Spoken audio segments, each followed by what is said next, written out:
Beautiful soul, have you ever wanted to speak to angels? Do you believe angels can support you in your daily life? If this is you, go to my website homepage, theangelmedium.com, and sign up for my weekly angel message email. As a gift for signing up, I'm giving you access to free resources, including 31 healing meditations that, if you do daily, are going to help you hear your angels and your own intuition more clearly. Start using these today and you'll see changes in 31 days.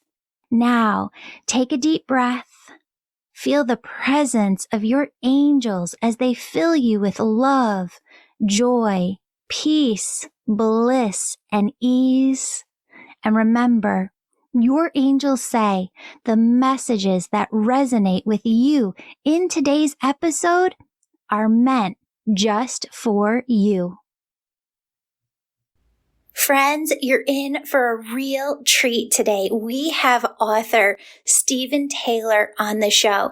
And friends, he is someone who I have followed for as long as he's been writing. I have read all of his books.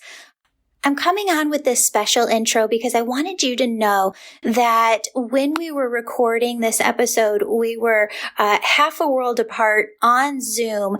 And unfortunately, it was one of those days where there are moments where you're going to hear the audio glitch a little bit. I still think you can make out everything that he's trying to say. It doesn't happen all the time, but it is spotty here and there. And normally I would ask a person to re-record. However, Stephen Taylor is someone who does not have a ton of time to re-record, but he has spent a lot of time with Eckhart Tolle. He has researched so much. He has a very beautiful mind when it comes to the world of spirituality. And I really felt that the audio was good enough to air for you here, where you got a lot of value out of what we talk about in the episode today.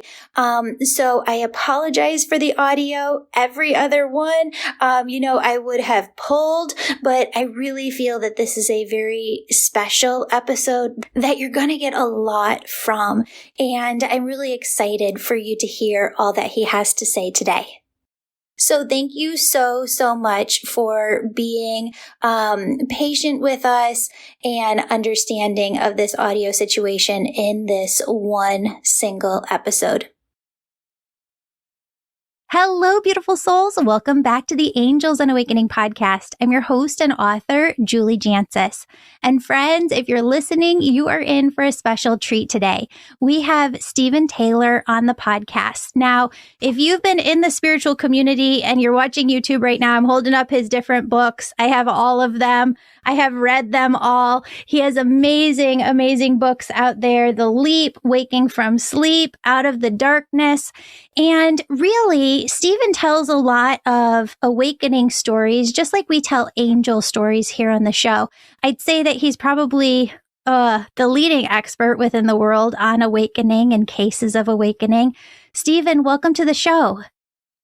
Hi, Julie. Great to be with you. Yeah. And where are you in the world? I am in Manchester, in England. That's amazing. Thank you so much for your time and being here today. You're welcome. Great to be here. Yeah. So you've been studying spiritual awakening, how others awaken. You've gotten to spend time at depth and length with Eckhart Tolle, talking to him as well. I wanted to talk about your definition of spiritual awakening. I think some people question, did I really awaken? Is there more to this process? Let's start with, what is spiritual awakening to you? It's an expansion of our normal awareness. It's an intensification of our perceptions of things. In spiritual awakening, the world becomes a bigger place, a more real place, a deeper place. And we feel a sense of connection to everything, to our surroundings, to our own deeper selves, to other people. So, yeah, I think a lot of people assume that our normal awareness is reality. But in awakening experiences, a wider awareness that we realize that our normal awareness is quite limited. It's actually a kind of sleep. Yeah. So this awareness, I first came into the awareness that I am not my thoughts because my dad passed away. He was on his fourth wife at the time, third wife at the time, and she didn't call to let us know. So the day that he passed, August 5th, I started hearing every single time I brush my daughter's hair, she needs a hairbrush like I used. She needs a hairbrush like I used.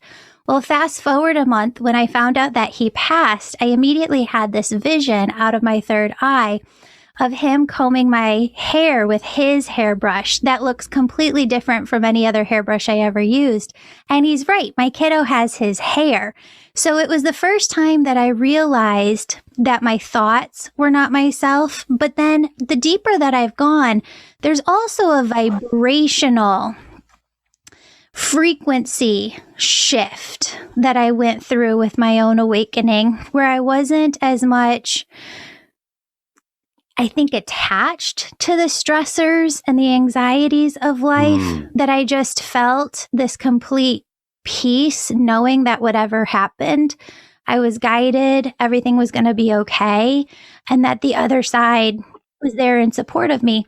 When we awaken, is it both a thought consciousness and a vibrational frequency shift? Is it one or the other? It's both. It's definitely connected to becoming free of the thought mind, because most people are so sort of bound up in the thought mind that they think they are their thoughts, But when you undergo spiritual awakening, there's suddenly a space between you and your thought, and you think, wow. You don't think, you feel, wow, all of these thoughts that stream by, I don't have to let them determine my mood or my state of being. I don't have to listen to these thoughts. And you realize that a lot of your thoughts are actually unnecessary and actually deceptive. They deceive you into worrying about things that are not that important. They deceive you into worrying about things that may not happen. They deceive you into worrying about the past, which can't be changed. So all of this comes through the thought mind. Yeah. So when you realize that you are not your thought mind, you become free from a lot of this negativity, and you realize that there is a deeper well-being inside you, which goes way beyond the thought mind, right into the deepest part of your being. And the deepest part of your being has a natural quality of well-being that you can touch into in any moment when your mind is quiet. So that's what you realize in awakening. And once you realize that, your whole being changes. There is a vibrational shift. You become a deeper person. You become a quieter person. You become a calmer person, because you have access to these deeper levels beyond and beneath the thought mind. Yeah.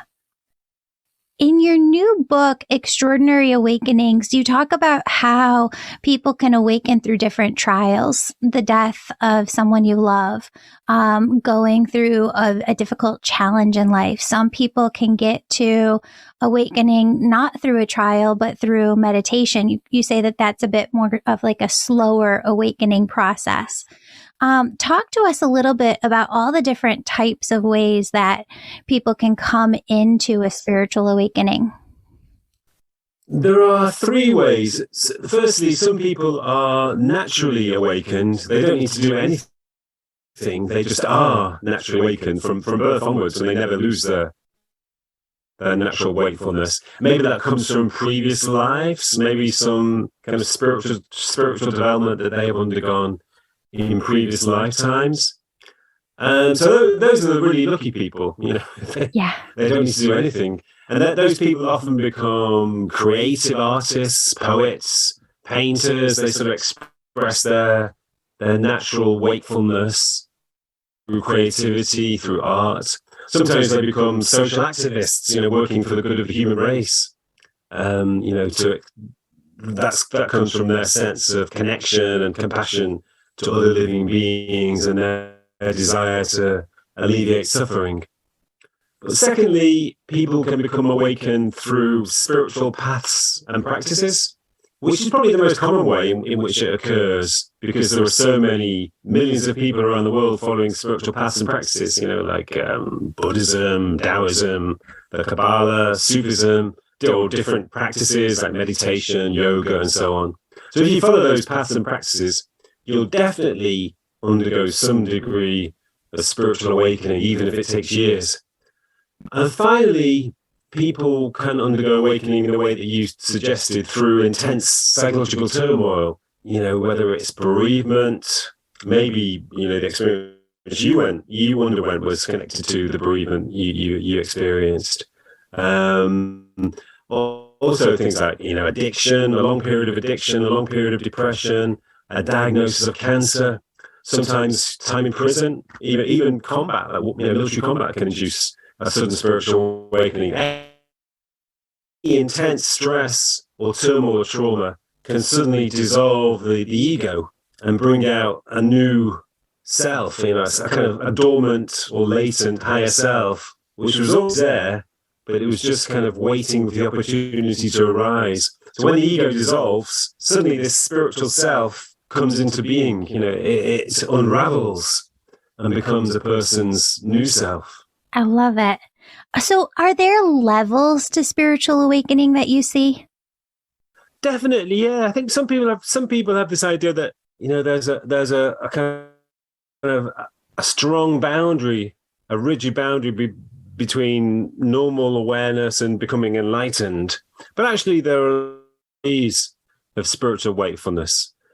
I actually think that a lot of people are spiritually awakened to a certain degree at a kind of lower intensity. People who spend their lives helping others because they feel a sense of empathy and connection. People who, have a strong sense of connection to nature.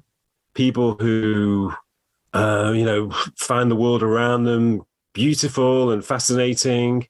I think people like that are, spiritually awakened to some degree, because that's where their altruism and their sense of appreciation comes from. And then, there are maybe not so many people are spiritually awakened at a very intense degree, but there are definitely some of those people around too. I think we tend to underestimate the number of spiritually awakened people who are around us. I've always thought that it's more common than most people believe. That's probably because a lot of people who are spiritually awakened don't know anything about spirituality, because they don't know anything about Buddhism or meditation or whatever. They just are naturally awakened, or they awaken through psychological turmoil. But, they don't have a background in spiritual practices or paths or traditions. So they don't really understand what's happened to them, but they are nevertheless spiritually awakened. I love it. Are we ever done awakening? Good question. I don't think so. I think it goes on forever. I don't think there's an end point. You don't get to the point where, hey, now I'm finished. Now I can relax and enjoy my enlightenment. Yeah. And take it easy. No. There's always an element of learning and growth, right? Yeah. I was friendly with a man who was definitely highly spiritually awakened. He was a spiritual teacher who lived here in Manchester. He was very low key. Very few people knew about him. He just had a few followers who went to his meetings, but he didn't publicize himself, and not many people know about him. But he used to say that when he died 6 a few years ago, but even at the age of 90, he would say, I've been spiritually awakened for 60 years now, but I'm still learning new things. There's still so much more to learn. This every day something new is revealed, and it just goes on forever. So I think that's the way it is. It's a journey of endless expansion. Yeah. So sorry. I think that there's a delay in so if I cut you off, I really don't mean to. Okay. No, but I love that awakening or that answer that you gave, because it really helps to clarify for other people and give validation to them that we're all on the right track. Even if we have awakened, we're still continuing to learn. It's okay. It's normal. Yeah.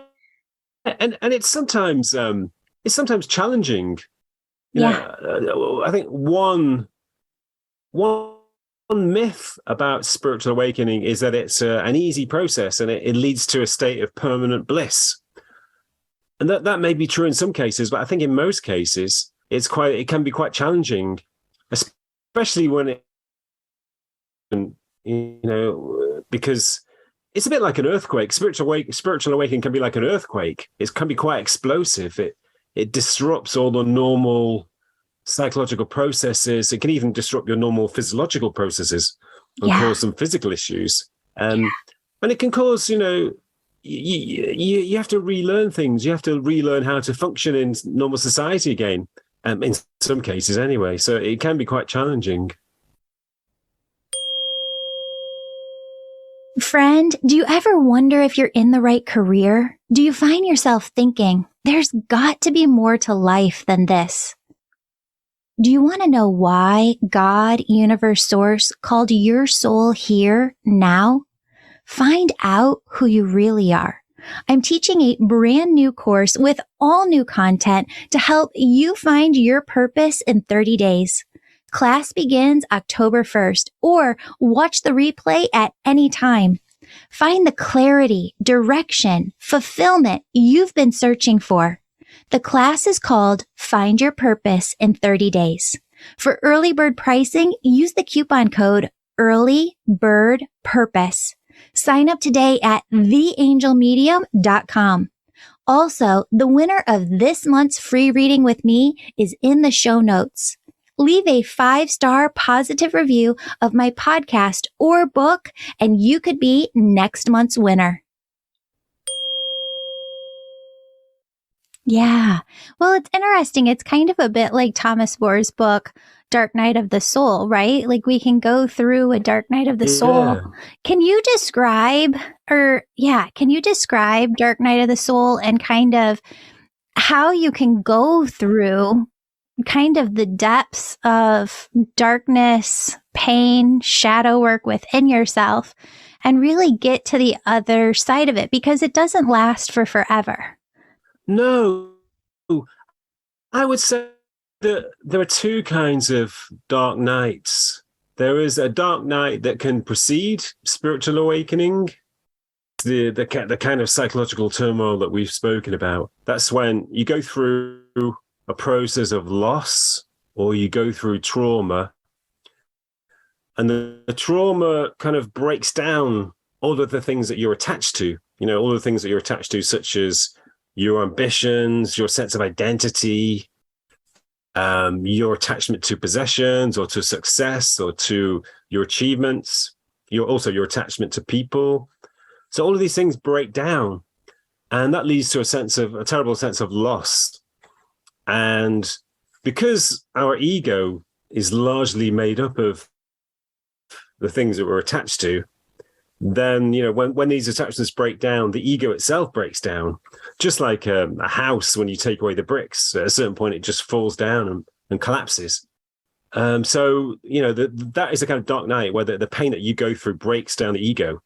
But as we said before, breaking down the ego can, at least in some people, allow a new self to arise. But there is sometimes another kind of dark night that occurs after spiritual awakening. And that's when there is a period of confusion, a period of disturbance, often because people don't really understand what's happened to them. And the people around them may say, hey, what's happened to you? You sound like you've gone crazy. Or, have you been taking psychedelic drugs? So it creates a sense of confusion. So people begin to think, what has happened to me? Maybe I have gone crazy. They start to doubt what's happened to them. And then sometimes they become very sensitive as well. And, spiritual awakening is a kind of opening. So you become the world to other people's experiences. You become very empathic And it can feel a little bit overwhelming, if you're not careful. So yeah, all of these things that can produce a kind of dark night as well. Yeah, 100%. All right, I want to ask you a big question. You've gotten to interview all these spiritual teachers. You're just like an incredible spiritual teacher yourself. You've been at this for so long. In your opinion, if you can kind of sum it up, what's the point of life? Wow. That is I know. Hit you with the hard one, right? Question. Yeah. I would say that the point of life is spiritual growth, spiritual evolution. I think that the whole of life, not just an individual's life, but the whole of life on Earth, from the beginnings of life on Earth, has been about expansion and expansion of consciousness. On one level, you think about evolution as a physical process. Things evolve, they get more complex, they split off into different life forms. But internally, life is about the expansion of consciousness of a living being's inner self or sentience. And that applies to us as individuals. And I think our lives are about expanding our sentience, becoming deeper, wider, expanding into connection with other living beings, into connection with the whole of the universe. So we're manifesting the whole process of evolution.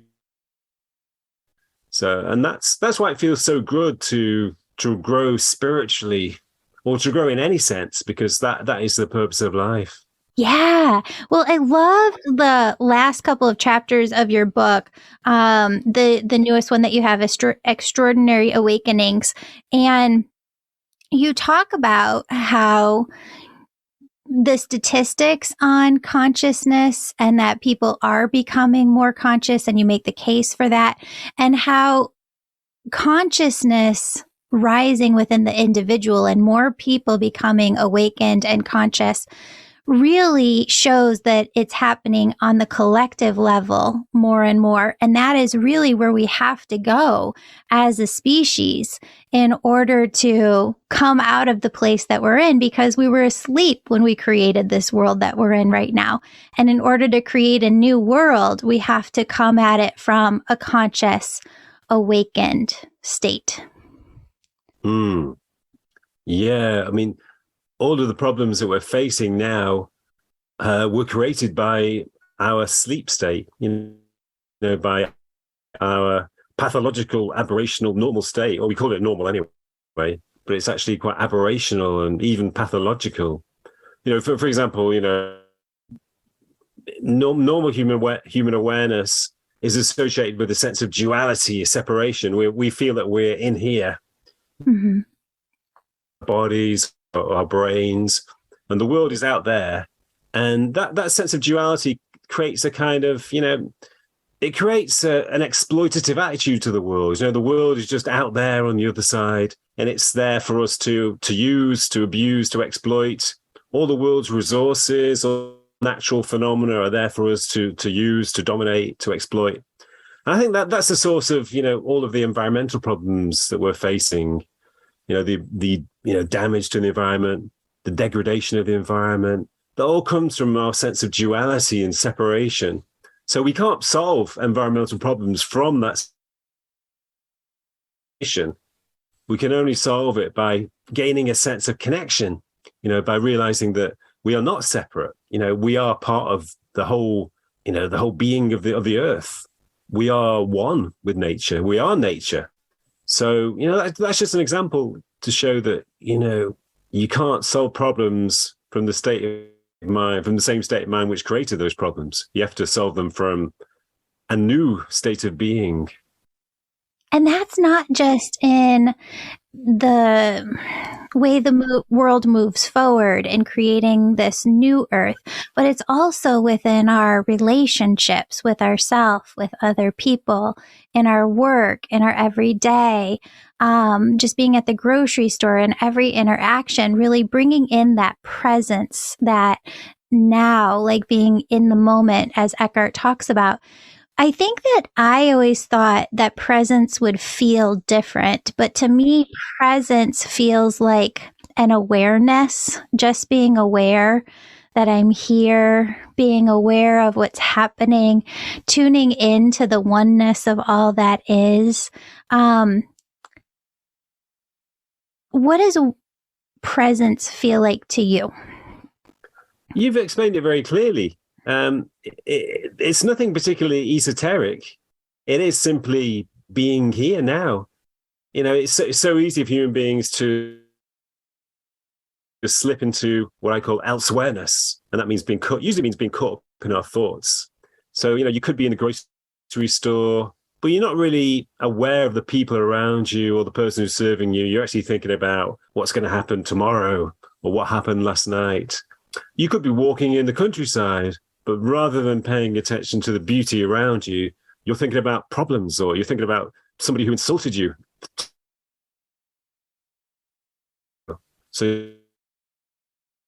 But being present simply means not paying attention to your thoughts and paying attention to your experience. So giving your full awareness to the reality of nature, the nature that's around you, the people who are around, giving your full awareness to the experience of walking in the city or having a shower or brushing your teeth, anything, it just simply means being there. Interesting. It's interesting because when I first lost my dad and I went to go work with another spiritual teacher, she taught me this meditation that I call like getting into oneness, where I almost feel like my consciousness is almost outside of myself in my auric field. It feels very high vibrational. It feels very expansive. Like my energy goes out in every direction, like infinitely. So how is that vibrational frequency coming into it? Because that's how I get into a state that I will use to channel from or tune into loved ones on the other side. How is that state different from presence, the now? I think it's similar. I think in presence, we are no longer centered in our minds. The kind of epicenter of our being is no longer here in the head. It's in our senses. It's all over our bodies. It's in every cell of our bodies. And I think when the center of your awareness moves away from the mind, then you're no longer inside your body or mind. You're outside your body as well, because consciousness is not just inside us; it's everywhere around us. In all, certainly, higher intensity spiritual experiences, you can feel that you're connected to everything around you. You can feel that the consciousness of your body or mind is shared with everything around you. It flows outside you into the space around you and connects with the consciousness of all other beings and things. So I think, in the kind of states you're referring to, it's going outside yourself, and, your consciousness spreads into the space around you, and it sort of connects with other beings, and not just living beings, but it connects with nature, other entities, other non-physical entities beyond this physical realm. Yeah, 100%. I was wondering if you've studied any brain or brain scans when people are awakened versus unawakened. Is something different actually happening within the physical brain? It's difficult to say, because on the one hand, it's very difficult to get brain scans of people who are having awakening experiences. Okay. Or even people who are spiritually awakened. There are theories about different parts of spiritual experiences, but the theories are actually quite tenuous. They're kind of contradictory. Some people say it's this part of the brain. Some people say it's this other part of the brain. So I don't think that there is necessarily any close connection with brain activity. Okay. It's very difficult to identify the brain activity involved in any state of consciousness, like depression. Psychologists or neuroscientists don't really know the parts of the brain which are involved in depression, or love. If somebody's feeling, if somebody's in love, you can't really identify the parts of the brain involved in that. So I don't think, there is a close connection to brain activity. Interesting. Okay, well, that's fascinating. I wondered this, and I'm just like not off of the book, but I'm just wondering your professional opinion on this. What huge spiritual discoveries, breakthroughs in consciousness do you feel like we're on the verge of? Because I've heard you say before that you're very into quantum physics and kind of keeping up with what's going on. Just wonder if you have any insight into that. Well, one area that I've become interested in recently is the evidence for some form of life after death. So I think there is a lot for the continuation of consciousness beyond the physical body. I think that's an area which is going to get more attention, because the evidence is increasing all the time. There are lots of studies with high-level mediums which have very positive results. There are some studies of after-death communications, and also some very interesting studies of reincarnation based on children who can remember experiences from their previous lives. So all of them go up into a very strong case for some form of life after death. Yeah. Also, another area that's becoming very also the influence of the mind over the body. There's more and more evidence that the mind can have an incredibly powerful effect on the body. That if you believe that you are healed, or if you believe that you are if you believe that you are going to be ill, you can actually create illness. You can create illness through mental intentions. You can also heal yourself through mental intentions. So I think that's going to become more and more interesting too. Who do you think is leading the way on that research, or who do you think is fascinating right now that's kind of doing that work? In terms of the first topic I mentioned, life after death, there's a group of researchers based at the University of Virginia. Who are doing some fantastic research on reincarnation and after-death communications and near-death experiences. So they're doing fantastic work. And also here in England, there are a team of researchers at the University of Northampton who are investigating psychic phenomena, like telepathy and precognition. So they're doing some fantastic work as well. That's awesome. I just heard recently, I think over the summer of 2022, that there's a billionaire, I think in the United States, who is putting his money behind trying to figure out what happens after we pass away, and starting an entire foundation. I forget his name though. Do you? Yeah, Robert Bigelow. I met him. Yes. Did you? Yeah. He sounds like an interesting fella. Yeah. Well, he underwent a couple of bereavements. His son died, and then his wife died, and I think he had a strong sense that they were still present after death. So he began to investigate the possibility of life after death, and he decided to use some of his wealth to fund research in the area. Fascinating. I love it. This is such a great conversation. I'm getting to ask you all my favorite questions. Okay, so let's see. I wanted to ask you about this, because there is like this spiritual phenomenon of seeing signs or having different spiritual experiences. I had a spiritual experience once where this was long before my dad passed. I went on a trip to Seattle, met an amazing Black woman who I spent the day with just randomly. And out of nowhere, she began speaking in tongues to me. And it was almost as if this fog descended around us. And I heard my first thing that happened was a thought went through my head. She's no longer speaking English. And then there was a second thought. I don't think that this is a language here on earth.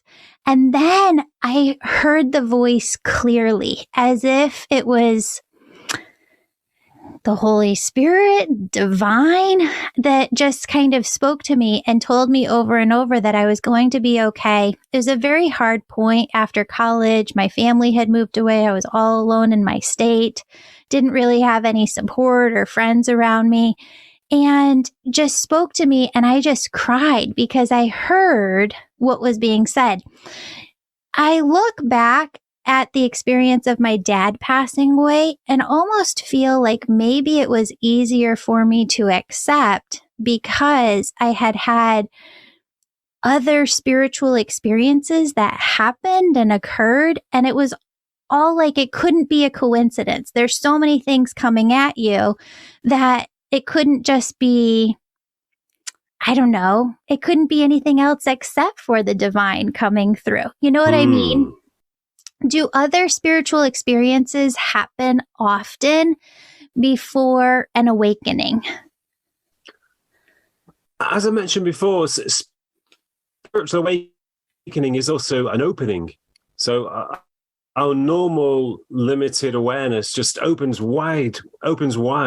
So suddenly we a lot more information, a lot more phenomena, a lot more experiences flow into us. And as I mentioned before, that can sometimes feel a bit overwhelming, but it does mean that we receive so much more, so much seemingly strange and mysterious information, so many strange phenomena enter into us. And I guess that could happen to you. It involves creativity. A lot of people become very creative after a spiritual awakening because a lot of creative energy flows into them. They become channels of so much more information and so much more inspiration, so many more insights. So it's very exhilarating, and it just exemplifies that normal human awareness is quite limited, and sometimes it needs some kind of shock, like a bereavement, to open us up again and to open up to open our psyche to the universe and to allow all of this new experience and new information to flow through us. And it makes you quite humble as well, because when you realize that there's so much more to the universe than we normally realize, it makes you kind of, realize how magical and how mysterious the world is, or the universe is. So it's great. It kind of makes you exhilarated and humble at the same time. That is a great point. And I love that about your books, because I've gotten that a lot from reading them, where you start to realize with all of the different parts of life that there are, the different trees and molecules in the air and animals and just nature. And here we are as human beings, and you do have this amazing reverence for what it is to be human here now. And it kind of takes away that whole humbug of the challenges of life. Like, no, we get to be here in these beautiful bodies and live as conscious beings. And there's so much purpose to it. Thank you for bringing that through. Yeah, it definitely brings a sense of gratitude. You don't take anything for granted. Life becomes a miracle, and it becomes a gift. And I think, unfortunately, human beings do tend to take life for granted. And sometimes it takes a shock, sometimes an illness or a bereavement, just to make you realize that life is temporary and fragile and precious. And everything around you, all the people around you, are temporary as well. They're precious beings who will only share your world for a certain amount of time. So you realize that life is just a process. It's quite a fragile process. So you treat it with reverence, and you see the world in a different way, and you no longer take anything for granted. Mm-hmm. Before I started reading one of your books, it's almost like Spirit walks you through lessons at the same time, where the same thing keeps showing up over and over again. I had heard to practice detachment, to say out loud, my husband doesn't belong to me. My daughter doesn't belong to me. My friend doesn't, just to kind of release that attachment within yourself. My work doesn't belong to me. And then I read in your book, about it, kind of attachment and disattachment too. How do you practice detaching? Because the ego can tend to creep back in sometimes. Do you have to continue to practice detaching? Yeah. I mean, the ego thrives on attachment. It's kind of magnetic. It kind of attracts attachments towards it. And once it's got an attachment, it feels stronger. And that's how it builds itself up through attaching yourself to things. But I've always found that, meditation is a great way of centering yourself. And once I meditate and I touch into the fundamental well-being and wholeness inside me, it centers me, and I realize that I don't need to depend on anything external for well-being, because well-being is inside me. It's only when I lose that sense of inner well-being that I sort of find myself getting attached to things. So as long as I keep myself centered and grounded in that inner space of well-being and wholeness, then I don't feel the urge to attach myself to anything. I think you enjoy things more when you're not attached to them. You can enjoy people's company, you can enjoy people's presence more when you're not attached to them. Yeah. When you just appreciate them as beings in their own right, without any attachment. And even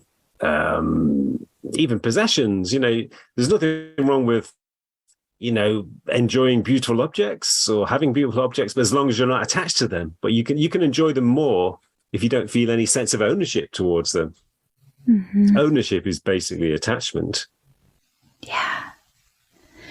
It's interesting because in your newest book, you talk about contemplating morality, and that contemplation of morality.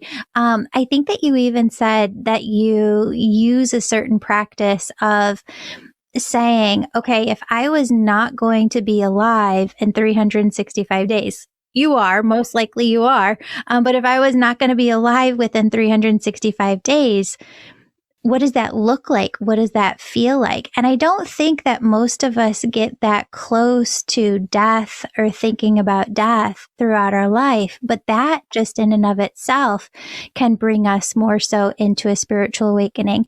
How so? That's true. I mean, a lot of people who have a diagnosis of cancer undergo spiritual awakening because death becomes real to them.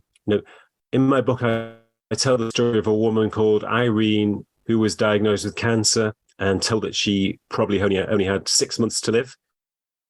And as soon as she found out, she shifted into a state of wakefulness. It's incredibly beautiful. She felt incredibly grateful to be alive in that moment.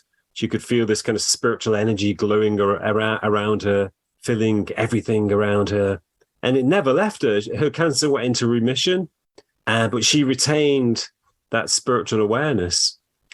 And it comes from becoming aware of the reality of death.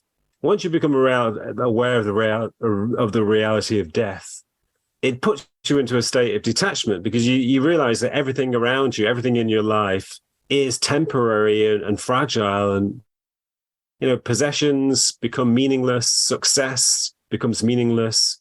The future becomes meaningless. So you detach yourself from everything, and you touch into the essence of your being, and you feel a sense of inner wholeness and harmony within the essence of your being. And at the same time, you become a lot more present, because you realize that the future doesn't exist. You only have the present, and everything around you looks more beautiful, more real, and you feel a sense of connection. And that's just simply through becoming aware of the reality of death. So I found that you don't have to be diagnosed with cancer to attain those effects. You can do it simply by contemplating your own mortality. That's why I recommend visiting cemeteries, and sitting down in a cemetery or looking around at the different gravestones, reading the inscriptions, reading about the people who've died, as well as being, cemeteries are very peaceful and beautiful places, but at the same time, they bring you a powerful awareness of death, which makes you aware of the reality of death and makes you aware of the preciousness and the beauty. So yeah, contemplating mortality is very, very useful. Yeah. And I think where you're trying to take people to is not to think about actually what happens when you die or death itself, but really to think about, I think thinking about death and contemplating death, what you're talking about brings you back to your own life in the present moment. And what it kind of brings you to what your purpose really is here and how you could be living life to the fullest. Yeah, it's partly about getting rid of all the trivial stuff, all the trivial worries about, why doesn't he like me? Why am I not more successful? What clothes should I wear? Things like that. Once you get rid of that trivial stuff, then you can feel what's really important. You can feel what your real purpose is.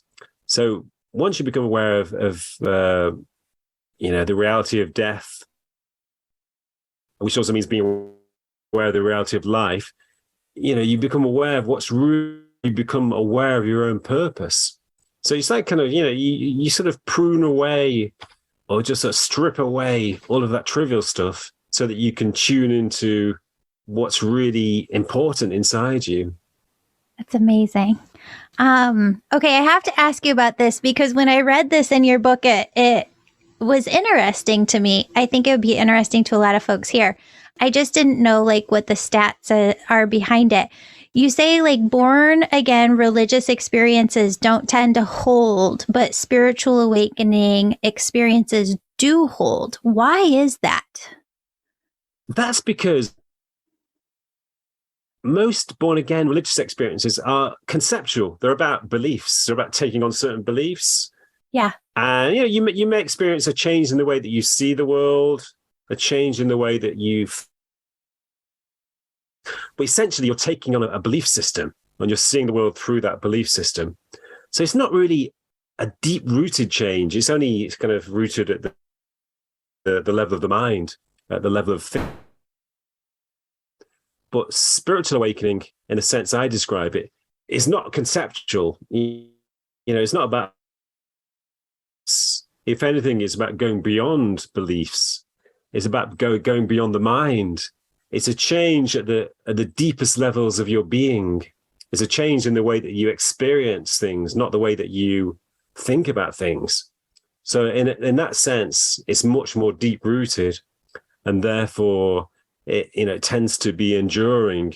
In almost all cases, once a person undergoes spiritual awakening, particularly after intense turmoil, in that state for the rest of their lives, it's permanent. Yeah. Well, and it also seems to me that when you're going through a religious born again experience, you're still seeing duality, right? Like God is outside of you, separate from you, but going through a spiritual awakening experience, you recognize, that you are the observer of your thoughts, that there is a higher vibrational frequency that you can hold all the time, and that is God's energy, and you can tune into the divine in every moment. You kind of and merge one with it instead of still holding that dual view. Definitely, yeah. I mean, born again religion or fundamentalist religion is all about duality. It's about duality between the body and the spirit. Duality between truth and FOD, But as you say, spirituality is the opposite of that. It's about transcending duality. It's about feeling connection with everything and feeling a sense of union with everything. Yeah. So one more question, and this is fascinating. You wrote about this in the new book. Is spiritual awakening the same as Buddhist enlightenment? You say they have common core in their concepts. But how can we look at this? Are they the same? Are they different? They are essentially the same. I mean, every spiritual tradition has some concept of what you could call enlightenment. You know, in Buddhism, it's called enlightenment. In Hinduism, it may be called samadhi or moksha. And in Christian, it's called deification or theosis, and so on. All refer to a kind of higher state of being in which you become free of fear and suffering, and you become free of separation and duality. You feel a sense of connection and oneness, and so on. So I think they're the same thing in slightly different ways. You know, it's like if you have certain people who are sitting on a hillside overlooking a landscape, they all have a slightly different view of the landscape, and they describe it in slightly different ways, but it's the same landscape. You know, I think that's what spiritual awakening is. Spiritual traditions all describe it in slightly different ways, but the landscape itself is the same. And I think that when people undergo spiritual awakening in psychological turmoil, the kind of people I talk about in my book, people who don't really know anything about spiritual traditions, they're experiencing the landscape in a more kind of naked or pure way, because they don't have any concepts or ideas about spirituality. They're just in the landscape. So yeah, it is the same thing. In fact, there's one guy I interviewed. He went through spiritual awakening after a long period of depression. He went through divorce and intense stress at work, and he underwent a kind of collapse, which led to an awakening. And he said that when he was trying to make sense of what happened to him, he went to a Buddhist monastery to try and understand his own inner being. And when he went to see the monk, and he explained what had happened to him to the monk. And the monk said, don't tell anybody else about this. And everybody who's here, all of these monks are trying to reach what you've stumbled on by accident. You know, so I think it's basically the same thing. Yeah, it's amazing. Your new book is called Extraordinary Awakenings: When Trauma Leads to Transformation. Stephen, where can people find you if they want to know more about you, get your book? They can find me here in Manchester, England, if they come to see me, or they can find me online at www.stephenmtaylor.com. That's Stephen with a V, M for Mark, stephenmtaylor.com. Perfect. We'll put that in the show notes along with the link to the book. Thank you so much for your time and the blessing of just being here. It's so nice to get to spend this time with you. Yeah, likewise. Thanks for allowing me on the show. It's great to talk to you. You too. Beautiful soul, thank you so much for joining me today. My name's Julie. You know I'm all about connecting you with messages from your angels and loved ones on the other side. If you've been listening today and you're super excited and just have to know which angels are around you right now, who's connecting with you, and what messages they have for you, go to theangelmedium.com. Register for a session. You can do a reading with me or a member of my team, and we can help you in making sure that your angels are doing the very best they can to support you and guide you to your best life. If this sounds like you, virtual sessions, they're only offered on my website. Sign up today. And if you're the person who's really excited, you can sign up for my Angel Reiki School to become a certified angel messenger. That's for the healers among us who feel called to grow their intuition to the max and serve humanity with their gifts. You'll learn Reiki, mediumship, how to deliver angel messages, and how to get clients. That's the Angel Reiki School at theangelmedium.com, or DM me on Instagram at Angel Podcast with any questions. Before you go, connect with your angels by placing your hands on your heart.